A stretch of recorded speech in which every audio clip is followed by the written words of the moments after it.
La humanización, en su esencia, es un reconocimiento de nuestra humanidad compartida. Se trata de ver a cada persona no como un medio para un fin, sino como un fin en sí misma. Esta dignidad inherente está bellamente articulada en el Salmo 8, que pregunta: ¿qué es el hombre para que te acuerdes de él? Esta simple pregunta dice mucho sobre el valor intrínseco otorgado a cada ser humano. Todos merecemos respeto, compasión y cuidado, simplemente por el hecho de ser humano. Esta verdad fundamental debe guiar nuestras interacciones con los demás.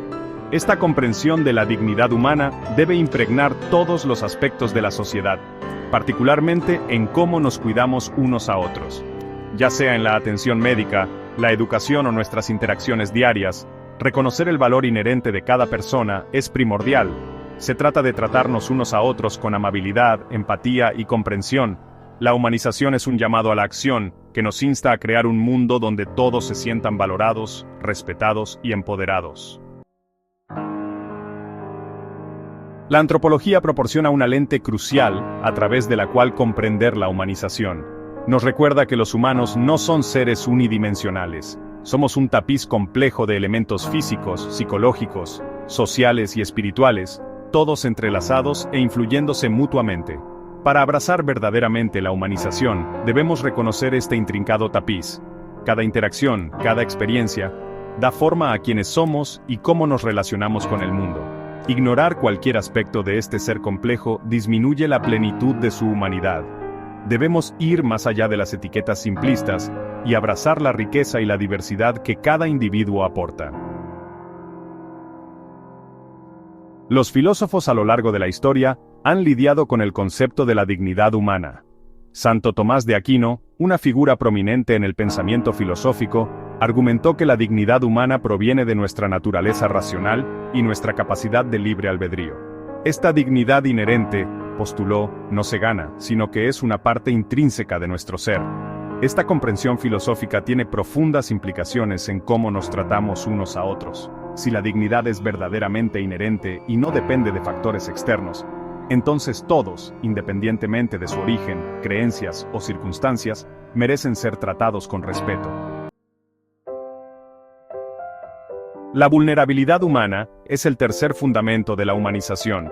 La vulnerabilidad menudo se ve como una debilidad, algo que debe ocultarse o ignorarse. Sin embargo, reconocer nuestra vulnerabilidad compartida es esencial para fomentar la compasión y la empatía. Todos somos susceptibles a enfermedades, desamores y pérdidas. Estas experiencias nos conectan a un nivel fundamental, recordándonos nuestra humanidad compartida. En lugar de temer a la vulnerabilidad, deberíamos abrazarla como una fuente de fortaleza y conexión. Al reconocer nuestras propias vulnerabilidades, nos abrimos a comprender y apoyar a otros que están luchando. Esta experiencia compartida de vulnerabilidad puede crear una sociedad más compasiva y empática. El cuarto fundamento de la humanización son los principios de la bioética. La formulación bioética más extendida en el mundo sanitario es la conocida como principialista, basada en la definición de 3 o 4 principios: beneficencia y no maleficencia según algunos autores, justicia y autonomía. De ahí que la actividad sanitaria, y dentro de ella, la práctica médica, puedan ser consideradas como actividades con una clara inserción social, subsidiarias, por tanto, de un análisis ético que vaya más allá de los estrechos márgenes de la ética profesional. Primer principio: beneficencia, se refiere a la obligación de prevenir o aliviar el daño, hacer el bien u otorgar beneficios, deber de ayudar al prójimo por encima de los intereses particulares. En otras palabras, obrar en función del mayor beneficio posible para el paciente, y se debe procurar el bienestar de la persona enferma. Los elementos que se incluyen en este principio son todos los que implican una acción de beneficio que haga o fomente el bien, prevenga o contrarreste el mal o daño. Adicionalmente, todos los que implican la omisión o la ausencia de actos que pudiesen ocasionar un daño o perjuicio. El quehacer del profesional de la salud está fundamentado en el principio de beneficencia y consiste en el deber de asistir a las personas que lo necesiten.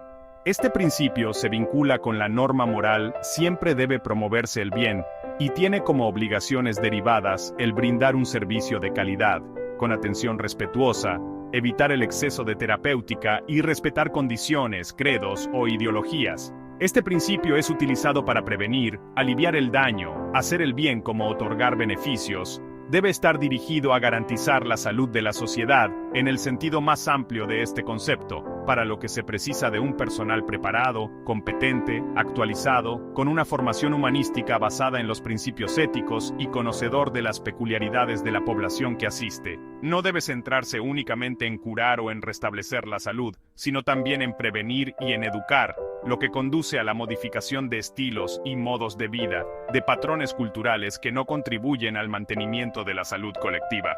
El principio de beneficencia puede generar situaciones dilemáticas, en donde el acto de beneficencia se contrapone a la no comisión de un mal, daño o perjuicio. En estas situaciones, priva la máxima de no causar daño, a menos que tal perjuicio esté intrínsecamente relacionado con el beneficio por alcanzar, y en donde el paciente o su representante conjuntamente con el profesional de la salud considere al daño como inferior en relación con el beneficio por obtener y esté dispuesto a asumirlo. Es importante señalar que muchas veces el profesional de la salud cree ser beneficente con respecto al paciente, y realmente esto no necesariamente puede ser cierto, debido a que lo que el personal de salud considera como bien no siempre es coincidente con el bien que persigue el paciente.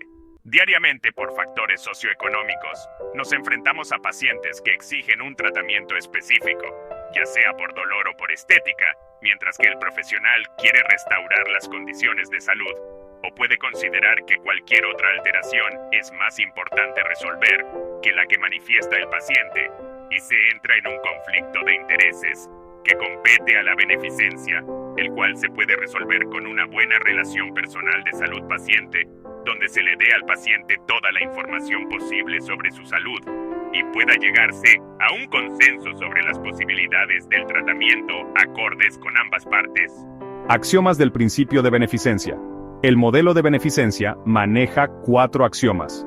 Primer axioma: tanto médico como paciente deben ser libres para tomar decisiones informadas y para actuar plenamente como agentes morales.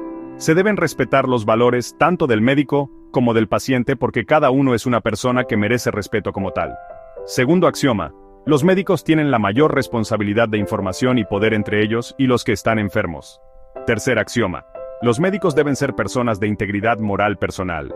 En definitiva, el bien del paciente depende tanto del carácter del médico como de su capacidad de hacer juicios prudenciales en cada caso, y del grado de confianza en el médico para tener el bien del paciente como su primera meta.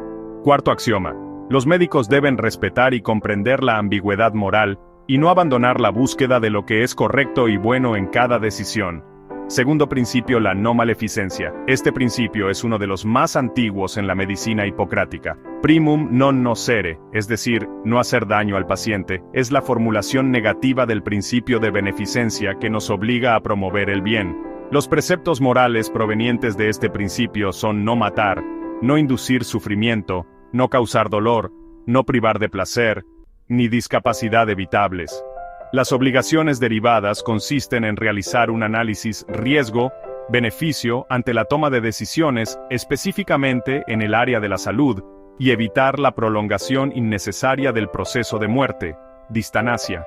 Se trata de respetar la integridad física y psicológica de la vida humana. Este principio está contemplado en el juramento hipocrático cuando expresa: dirigiré la dieta con los ojos puestos en la recuperación de los pacientes, en la medida de mis fuerzas y de mi juicio, y les evitaré toda maldad y daño. Se diferencia del principio de beneficencia en que pudiese en ocasiones hacer el bien al paciente y, sin embargo, acontecer complicaciones no contempladas que eventualmente pudieran perjudicar directa o indirectamente. El equipo de salud en servicio al paciente debe preocuparse por hacer el bien y cuidarse de no hacer daño a una persona o a un colectivo. El principio de no maleficencia no debe ser considerado de forma aislada, ya que muchos procedimientos en el área de la salud pueden ocasionar daños o sufrimientos, así como causar riesgos al paciente. Sin embargo, se justifican en razón de los beneficios que puedan generar, que por supuesto deben superar al dolor y la discapacidad. Ejemplos. Un ejemplo de acción no maleficencia sería suspender el tratamiento con un fármaco del que se sabe que es perjudicial, o negarse a administrar un fármaco a un paciente si no se ha demostrado su eficacia. Segundo ejemplo. un anciano paciente de cáncer que se encuentra en un estado comatoso sin posibilidad de recuperación, que requiere un tratamiento antibiótico para luchar contra una infección y una vía intravenosa que le proporciona la hidratación y la nutrición. Al no tener indicaciones anteriores del paciente, ni poder contar con el parecer de familiares, el equipo médico decide señalar la DNR, no resucitar, en su historial clínico. Conforme pasan los días, algunos del equipo sugieren quitar todos los tratamientos, incluida la hidratación y nutrición, considerando los medios extraordinarios. La mayoría es contraria a tal propuesta. Sin embargo, cuando se plantea la cuestión de introducir una nueva vía venosa por obstrucción de la precedente para la alimentación parenteral, muchos de los que se habían negado a suspender los tratamientos consideran ahora que no es necesaria esta nueva intervención. Beauchamp y Childress explican que la diferente inclinación en uno y otro caso varía porque en un primer momento se trataba de retirar, withdrawing, un tratamiento ya comenzado, antibióticos y alimentación, mientras que en el segundo sería más bien un no poner en marcha, withholding, nueva vía para alimentación. ¿Qué implicaciones tienen los principios de no maleficencia y de beneficencia en la práctica profesional? Estos principios obligan a tener una formación teórico-práctica actualizada y, por tanto, permanente. Desarrollar un ejercicio fundamentado en la medicina basada en las pruebas, medicina como ciencia. Paliar cuando algo ya no tiene cura, utilizando todos los medios posibles para evitar el dolor incapacitante o cualquier otro síntoma que aparezca en las últimas fases de la vida. Evitar la iatrogenia por exceso de pruebas, derivada de la llamada medicina defensiva. Adoptar una actitud favorable a la buena relación médico-paciente, colocando siempre los intereses de este último por delante de argumentos economicistas por un lado, y por otro cuidando las cuestiones de comunicación, medicina como arte.